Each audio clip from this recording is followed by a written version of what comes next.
This is Lady Justice, and I want to give my 2 cents about the vice president debate that happened on Tuesday. My overall assessment about it is that it was kind of boring, but that's okay because that means we're moving back to some sense of normalcy pre-Trump. So that's a good thing, right? Now, the question that I've been hearing on social media and different news outlet is who won the debate? And in my opinion, it depends on what you're looking for. And it also depends on if you were knowledgeable about policies and things that they were talking about. So first of all, I wanted to say I love politics, okay? In addition to the law, I love politics. Politics is delicious, honey. It is yum to the yum, yum, yum. It is yum to my stomach. And you know who made it exciting for me? Donald Trump. Yes, he did. So I know about a lot of the policies that they were mentioned at the debate. And so to hear certain people say certain things, it made my eyes rise. But let me just tell you, my assessment of J.D. Vance was that, one, he came across as being likable. He came across as being kind of relatable. He came across as being authoritative and strong and knowledgeable. But the reality of it is that he is not. In my opinion, J.D. Vance is nothing more than a used car salesman because he is a liar. He is slick and he's slimy. And the reason for that is that he mentioned so many things that could easily be debunked, but he said it, and anyone who is not aware of his stance would believe it because he sounds believable. So what are those things that I'm talking about? The first thing he talked about is the Harris administration. Now, you know, God doggone freaking well, there is no such thing as the Harris administration. And he did this on purpose. He didn't say it 1 or 2 or 3 times. He said it throughout the debate because he wanted people to think that Vice President Harris is responsible for every role in this country. And the reality of it is that Vice President Harris is just that. She is the vice president. This is not her administration. This is the administration of Joe Biden. He is the one to make the rule. And even then, his power is limited by Congress. You don't have to be that doggone freaking smart to know that the vice president don't have all those powers. Her powers are delegated to her by guess who?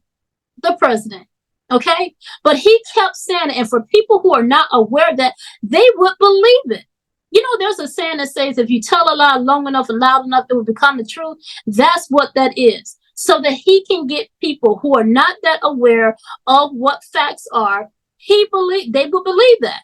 And that's what he did. But you know who actually got it right? There was a young man by the name of Marcus Johnson. He was interviewed. The vice president being in office for all these years and not being able to make the change was the allegation from J.D. Vance. You said to me, I've been to high school civics class. Why did you say that? Because if anybody took high school civics class, they'd know what the vice president can do and what the vice president can do. I want to make a quick point. Neither candidate on that stage talked about what executive action they're going to take on day one to do what they want, nor were they asked because they know that they can't. That's not how the vice presidency works. You don't get to do what you want. You do what the president delegates you to do. This is a college student. Do y'all hear me? A college student had to school this dude on what civics is. But I think like J.D. Vance is an opportunist because I don't think he's stupid and I don't think he's dumb. He's just doing what is necessary to win. To me, he's all about power. And the sad thing about it really is that he is applying for the position of vice president. If he honestly believed that Vice President Harris had this omnipotent power, that means that he thinks if he is elected, that he is going to have omnipotent power as well. And the question that I have to ask him and anyone else is that if you are this confused about the powers that a vice president have, why do you think you need to be in this position? That's just my opinion. That's just my question. Anyway, I also think that J.D. Vance was hella wrong when it came to the issue of the Haitian migrants. He kept trying to imply that the Haitian migrants that are in Springfield, Ohio are illegal. And the moderators had to let him know that it is not illegal, that they came here legally. And this man had the nerve to say, I thought we were not going to be fact checking me. Just to clarify for our viewers, Springfield, Ohio does have a large number of Haitian migrants who have legal status. temporary protected Well, status. Margaret, Nora? but Thank you, Senator. We have so much to get to. Margaret, I think it's important We're because going to turn now to the economy. Thank Margaret, you. the rules were that The you guys economy, weren't going to fact check, and since you're fact checking me, I think it's important to say what's actually going on. So there's an application called the CBP One app where you can go on as an illegal migrant, apply for asylum or apply for parole, and be granted legal status at the wave of a Kamala Harris open border wand. That is not a person coming in, applying for a green card and waiting for 10 years. That is the facilitation of illegal immigration, Margaret, by our own leadership. Thank you, Senator, for describing the legal process.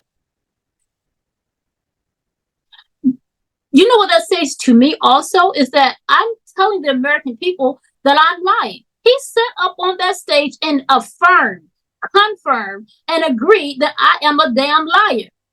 That means he lied to the American people. Then you want to double down by trying to say that those people who are here legally came here as, I think he said parole, but they came here on what's called the CBP One app. That is a program that allows individuals from other countries to come here, and seek asylum temporarily. But aside from that, that policy, it allows them to be here legally, which means they have a legal status, irrespective of what you may think. And you know what is interesting about it? That policy, guess who created that? Guess when that came about? Under Trump's administration. The very man that's his running mate. That policy came about under Trump's administration, not under Harris, which does not exist, not under that, but under Trump. And he's trying to talk about how these people are illegal. To me, if you pay attention to JD Vance, you can see why he is a slime ball. Okay. The other thing he talked about is abortion. Boy, he was asked the question whether or not he agree or support a nationwide abortion ban. And he said that he's never supported a nationwide abortion ban. Supported a federal ban on abortion after 15 weeks. In fact, you said if someone can't support legislation like that, quote, you are making the United States the most barbaric pro-abortion regime anywhere in the entire world. My question is, why have you changed your position? Well, Nora, first of all, I never supported a national ban. But you know what? This is a bold-faced lie. He has. In fact, on his website, as senator, he actually had his, memorandum or report that says that he supports a nationwide abortion ban. And then there are other recordings and video and audio recordings of this man saying the same thing. I support a nationwide abortion ban. I certainly would like abortion to be legal nationally. Comparable, between abortion and slavery, and that, while the people who obviously suffer the most are those subjected to it, I think it has this morally distorting effect on the entire society. Roe versus Wade is an abomination. They should think that, or they're not going to get my vote. I certainly would like abortion to be legal nationally. And even in the face of rape and incest. In fact, he said, while it might be an inconvenience or a problem that a woman gets pregnant because of rape or incest, his support is the right of a woman and a boy who is in a woman's womb to live. Should a woman be forced to carry a child to term after she has been the victim of incest or rape? Look, my view on this has been very clear, and I think the question betrays a certain presumption that's wrong. It's not whether a woman should be forced to bring a child to term, it's whether a child should be allowed to live, even though the circumstances of that child's birth are somehow inconvenient or a problem to the society. The question really to me is about the baby. We want women to have opportunities, we want women to have choices, but above all, we want women and young boys in the womb to have the right to life. This is why he's been called weird.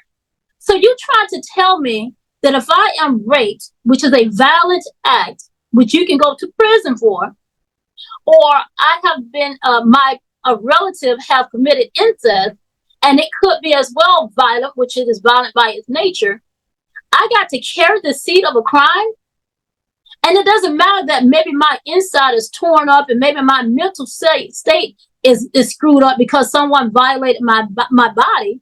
I still got to carry the seed of a crime because somehow you are more concerned with the little boy that's in my womb. That makes no sense to me. It really doesn't.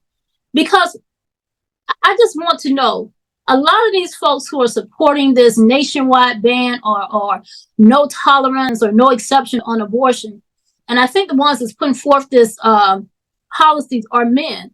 I want to say to these men, tell me what it feels like, one, to be raped, to be violently attacked, and your body is taken from you having a right. That's the first thing.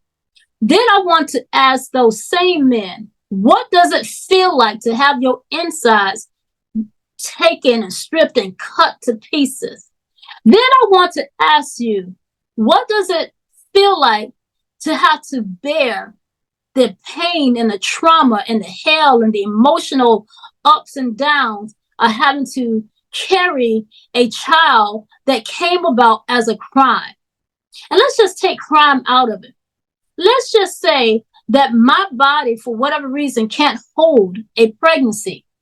And I have to get an abortion because I have to actually live. You know, maybe I got children at home. Tell me what it feels like to have to do that, and I'm bleeding because this baby, I can't support it. And my doctors won't help me.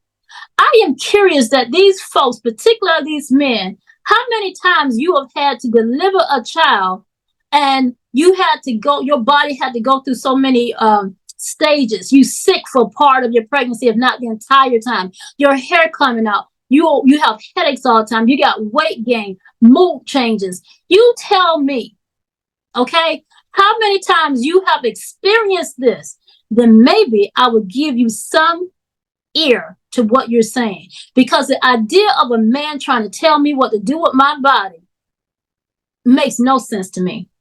None whatsoever, especially when my life is at stake, and especially when the man that may have raped me or committed incest against me, he's going to prison because it's a crime. Now I got to raise the seed of a crime or the child of a crime, and I don't have nobody to take care of that because guess what? Can't pay child support. You know why? Because he should be in prison. And there are many cases where this has happened, where a 12-year-old was raped. No one knew about it until it was way too late. But she had to carry this baby to term. This is a 12-year-old. I think 12-year-olds are like sixth grade. She had to carry this baby to term because the doctors were too afraid to actually perform the procedure on her. And her mom did not have the money to actually take her to a state that will perform the procedure. And then there's two women here in Georgia that actually needed a DNC, and the doctors would not do it because they were afraid, and this woman died. Tell me how many times, men, that your life is at stake, okay? When you can put yourself in the same position as a woman and her life is at stake, then I will listen. But until then, you really need to take a step back. If not many. I'm just saying. Okay. I know I was on my soapbox, but let me get back. The other thing I thought was puzzling, this is a U.S. senator, and he didn't talk about his record. Instead, what he kept focusing on is the Harris administration, which, as I said before, does not exist. And he kept talking about all the wonderful things that Trump did when he was in office and what he intends to do. But this guy is the same guy that said that Trump should not be allowed near the White House because the stuff that he says and do actually hurt people that he know. And when he was asked that question, he says that he misspoke because he was somehow swayed by fake news. Now, I'm paraphrasing that, but that's essentially what he said. who doesn't like Trump. Myself, the elites were right about Donald Trump, right? I'm a never Trump guy. I never liked him. I can't stomach Trump. I think that he's noxious and is leading the white working class to a very dark place. If I feel like Trump has a really good chance of winning, I might have to hold my nose and vote for Hillary. Terrible candidate. Idiot if you voted for him. Might be America's Hitler. Might be a cynical a-hole. Cultural heroine. Noxious and reprehensible. But I can't stomach Trump. I think that he's noxious and is leading the white working class to a very dark place. He's leading our political discourse to a very negative place. If Trump is elected president, he has to be a much different president than he was a candidate. It's a candidate who was fundamentally divisive. Now, I would just say this. I don't believe his statement. And the reason why I say that is because, unlike the average American, this guy have access to most stuff that we don't have, right? And he's not dumb, he's not stupid, and he's not without resources where he can get information and facts and truth. So to say that he was persuaded by fake news is BS, because you had many, many times to either find out whether or not what Trump was doing was not accurate, not true, or if it was fabricated from the news. And he kept saying this more than one time. And what I gather from that is that this dude is a hypocrite. He actually can come back and say something completely different, lie about it, so he can have power. He seemed to me to be an opportunist. One breath and one side of your neck, you say that he is not trustworthy. He shouldn't be near the White House. He says things that are harmful and hurtful to the people I love. And the next statement, you're saying the complete opposite, only because you're his running mate. The last thing that I thought was extremely telling about his character is when he was asked the question whether or not Donald Trump actually lost the election. And instead of answering the question, which quite frankly is just a yes or no answer, right? This guy, he says, I'm not focused on the last election. I'm focused on the election that's before us. And while that might be a very good response, right? Particular to people who don't care, or particularly when people don't understand the significance of that question. To deny what happened on January 6th, the first time in American history that a president or anyone tried to overturn a fair election and the peaceful transfer of power. And here we are 4 years later in the same boat. I will tell you this, that when this is over, we need to shake hands this election, and the winner needs to be the winner. This has got to stop. It's tearing our country apart. It's really rich for Democratic leaders to say that Donald Trump is a unique threat to democracy when he peacefully gave over power on January the 20th, as we have done for 250 years in this country. I just think for everyone tonight, and I'm going to thank Senator Vance, I think this is the conversation they want to hear. And I think there's a lot of agreement, but this is one that we are miles apart on. This was a threat to our democracy in a way that we had not seen. And it manifested itself because of Donald Trump's inability to say. He is still saying he didn't lose the election. I would just ask that. Did he lose the 2020 election? Tim, I'm focused on the future. Did Kamala Harris censor Americans from speaking their mind in the wake of the 2020 COVID situation? That is a damning non-answer. I did see some folks on social media who were saying we need to stop focusing on the past. And I have to differ. Because that question goes right to the question, or to the heart of the state and the status of our democracy. Whether or not you can turn over power or transfer power peacefully. And this man goes on to say that everyone knows that Trump turned over power or transferred power peacefully on January 20th. I don't know that. Do y'all know that? I have no idea that he did. In fact, I think he did quite the opposite. And the interesting thing is he completely ignored January 6th. He also ignored the many,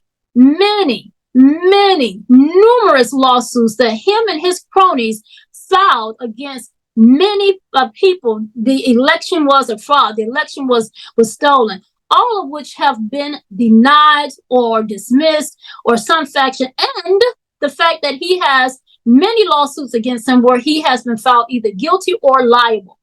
Okay? So to sit here and lie just to sound good, like I said, he's a slickster, okay? Because he did not turn over power peacefully. Now, with Governor Tim Walz, I think he came across as being nervous, and I think that he was way too nice and too congenial. Every time you turn around, well, I agree with Senator. I agree with Senator. I agree with like, why? We don't have to agree on every issue. I agree. We're in agreement. And I actually think I agree with you. I agree with that. Governor Walz and I actually probably agree. I'm in agreement with him on this. Governor, I agree with you. I agree with a lot of what Senator Vance said. I actually agree with Tim Walz. Well, first of all, Tim just said something that I agree with. Like, I get that you want to be cordial. I get that you want to be professional. I get that you want to be respectful and diplomatic. But all this agree when we have stuff that is serious before us, we have the American people and the democracy at stake. We are at war. And when I say that we are at war, because if Trump and Vance get into office, they have already said, maybe not them per se, because Trump is trying to denounce himself from Project 2025, but the founders of Project 2025 have already said that once they get into office on day one, they are shaking things up. And we know that both of them, that being Trump and Vance, are part of this Project 2025. We are truly at war, okay? So we don't have time to be nice and cordial and sweet and kind and all this stuff and saying nice words. We just don't have time for it. So that was one of my really, really serious critiques of Governor Walz. The other thing that kind of annoyed me with Governor Walz is his response to whether or not his military career. Governor Walz, you said you were in Hong Kong during the deadly Tiananmen Square protests in the spring of 1989. But Minnesota Public Radio and other media outlets are reporting that you actually didn't travel to Asia until August of that year. Can you explain that discrepancy? Yeah, well, and to the folks out there who didn't get at the top of this, look, I grew up in small rural Nebraska, town of 400, town that you rode your bike with your buddies till the streetlights come on, and I'm proud of that service. Now, look, my community knows who I am. They saw where I was at. Look, I will be the first to tell you, I have poured my heart into my community. I've tried to do the best I can, but I've not been perfect, and I'm a knucklehead at times. I will say more than anything, many times I will talk a lot. I will get caught up in the rhetoric. But being there, the impact it made, the difference it made in my life, I learned a lot about China. Governor, just to follow up on that, the question was, can you explain the discrepancy? All I said on this was I got there that summer and misspoke on this. So I will just, that's what I've said. So I was in Hong Kong and China during the democracy protests went in. And from that, I learned a lot of what needed to be in governance. Instead of answering the question, right, he went around the corner, up and down the streets, through some alleys before he can answer the question. And he didn't even answer the question until after the moderator asked him a second time. My thought is that when they were prepping him for this debate, I'm certain this is a question that came up. So to me, he didn't do well on that.